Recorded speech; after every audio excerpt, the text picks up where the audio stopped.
అందరికీ నమస్కారం. ఆహ్, ముందుగా మీడియా వాళ్ళందరికీ నా స్పెషల్ థాంక్స్. అక్కడ మార్నింగ్ ఈవెంట్ ఉన్నా గూడా మీ టైం తీసుకొని ఇక్కడ వచ్చినందుకు thank you so much. It means a lot to us. మీ అందరికి తెలిసిన విషయమే. నేను క్యారెక్టర్ ఆర్టిస్ట్‌గా స్టార్ట్ చేయి 'మిర్చి', 'బాహుబలి', 'గూఢాచారి' ఇలా చేస్తూ 'ఎవరికీ చెప్పొద్దు' అనే సినిమాతో హీరోగా వచ్చాను. ఆ సినిమా సక్సెస్ అవ్వడానికి కారణం ఇద్దరు. ఒకళ్ళు ఆడియన్స్ అండ్ ఇంకొకరు మీడియా వాళ్ళు. నా నమ్మకం ఏంటంటే లైక్ హానెస్ట్‌గా సినిమా తీస్తే మీడియా వాళ్ళు, జనాలు ఎప్పుడు ఎంకరేజ్ చేస్తారని. అది ఆ సినిమాతో ప్రూవ్ అయింది. ఇన్‌ఫ్యాక్ట్ మీకు గుర్తుంటే అప్పుడు ఒక టఫ్ సిట్యుయేషన్‌లో నేను ఉన్నానని మీకొచ్చి షేర్ చేస్తే మీడియా వాళ్ళే వచ్చి ఆ సినిమా చూసి మేము ఆడియన్స్‌కి తీసుకెళ్తామని మీరే తీసుకెళ్లారు. సో ఆ గ్రాటిట్యూడ్ నాకు ఎప్పటికీ ఉంటుంది.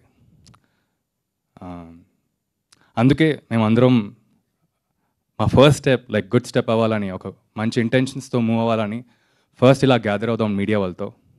ఇక్కడి నుంచి కిక్ స్టార్ట్ చేద్దామని అనుకుని ఇలా మేమందరం గ్యాదర్ అయ్యాం. అండ్ ఈ సినిమా గురించి నేను ఈ సినిమాలో ఉండటమే ఒక చిన్న మిరాకిల్. అంటే నేనున్న సిట్యుయేషన్లో అప్పుడు ఎవరికి చెప్పేది తర్వాత హీరోగా ఇంకొక సినిమా చేస్తున్నాం. అది ఆల్మోస్ట్ ఒక 10 డేస్లో అయిపోద్ది. అండ్ దాని తర్వాత ఇంకో నెలలో ఇంకొక సినిమా స్టార్ట్ అవుద్ది. అప్పుడు ఈ సినిమా వచ్చింది నాకు. నేను ఈ సినిమా చేయాలంటే 2 సినిమాలు ఆపాలి. అండ్ ఓన్ ప్రొడక్షన్ అది కూడా. సో ఇలాంటి టఫ్ సిట్యుయేషన్లో వెళ్ళి నేను మా ఎగ్జిక్యూటివ్ ప్రొడ్యూసర్ కేతన్తో వెళ్ళి నో చెప్పేద్దాం కేతన్, ఇది కరెక్ట్ కూడా కాదు అంటే ఆడిషన్ ఇచ్చా అప్పటికి. సో వీళ్ళకి నచ్చి పిలిచారు.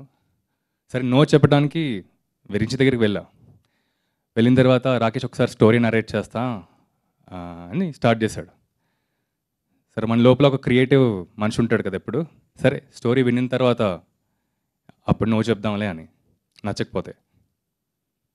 సో ఎప్పుడైతే స్టార్ట్ చేశాడో నరేషన్, నా మైండ్ సెట్ స్లోగా చేంజ్ అవ్వడం మొదలుపెట్టింది. ఆ 1980స్లో ఉన్న వరల్డ్, అక్కడ జరిగే ఇన్సిడెన్సెస్, క్యారెక్టర్స్, జితేందర్ రెడ్డి గారితో పాటు ఇంకా గొప్ప గొప్ప క్యారెక్టర్స్, ఇంత పెద్ద క్యాన్వాస్లో అసలు ఆ సినిమా అవుతుందా అని ఎప్పుడైతే ఇంటర్వెల్ వచ్చిందో ఈ సినిమాలోనే ఉంటే బాగుంటుందేమో అనిపించింది. సరే సెకండ్ హాఫ్ ఇంకా మొదలుపెట్టాడు. సెకండ్ హాఫ్లో ఇంకా అంతా ఆల్మోస్ట్ లైక్ ఒక హై రైజ్లో వెళ్ళే మూమెంట్స్. నేను ఎప్పుడైతే ఆ క్లైమాక్స్ విన్నానో అప్పుడు అనిపించింది ఈ సినిమా ఎట్టి పరిస్థితుల్లో నేను చెయ్యాలేమో అని. కానీ ఈ సినిమా చేయాలంటే ఆ 2 సినిమాలు ఆపాలి.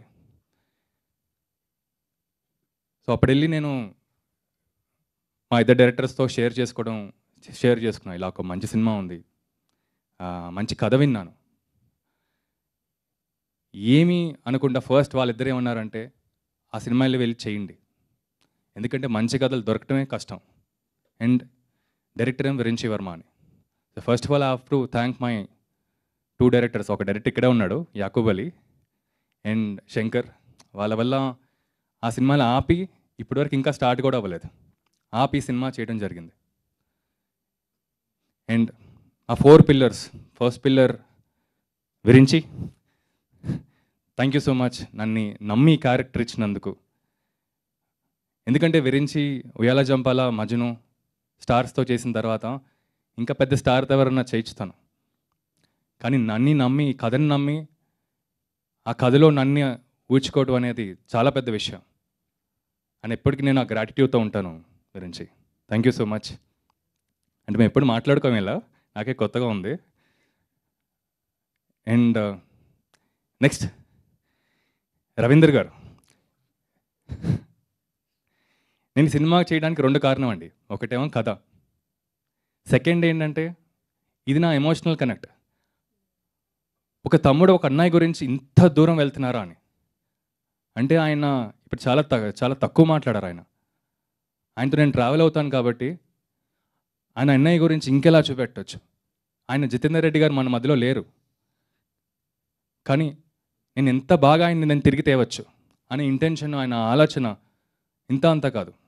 సో నా ఎమోషనల్ కనెక్ట్ ఏంటంటే ఇప్పటికీ నేను ఇంకా నా సినిమాలను నేను షూట్ చేసుకోవచ్చు. ఈ సినిమా ఎట్టి పరిస్థితుల్లో బయటకు వచ్చిన తర్వాత వెళ్దామని ఇంకా వీలుతో ఉన్నాను. అండ్ రవీందర్ గారు, నేను మనస్ఫూర్తిగా కోరుకుంటున్నాను ఈ సినిమా పెద్ద బ్లాక్ బస్టర్ అవ్వాలి మీకోసం, అండ్ మీకు బోలెని డబ్బులు రావాలని. ఎందుకంటే మీకు మీ అన్నయ్య మీద ఉన్న ఇష్టంతో. And third, very important pillar, ప్రస్తుతానికి ఇక్కడ లేరు, మా డిఓపి జ్ఞానశేఖర్ గారు.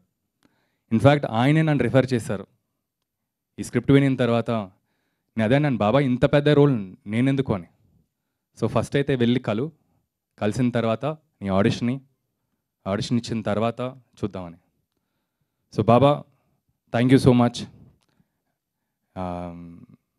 And fourth but very important pillar, Uma గారు, వాణి గారు.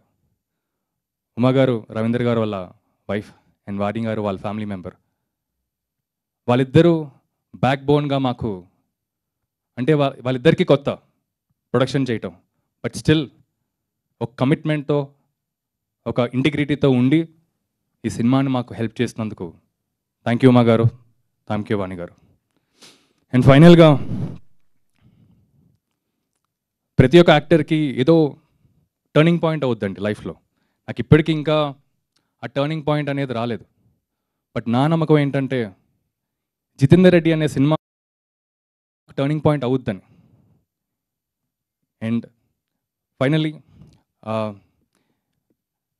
మీడియా వాళ్ళందరూ మీకు ఇంకేమైనా క్వశ్చన్స్ ఏమైనా అనిపిస్తే ఉంటే ప్లీజ్ దీని తర్వాత అడగండి. For here and my speech. Thank you.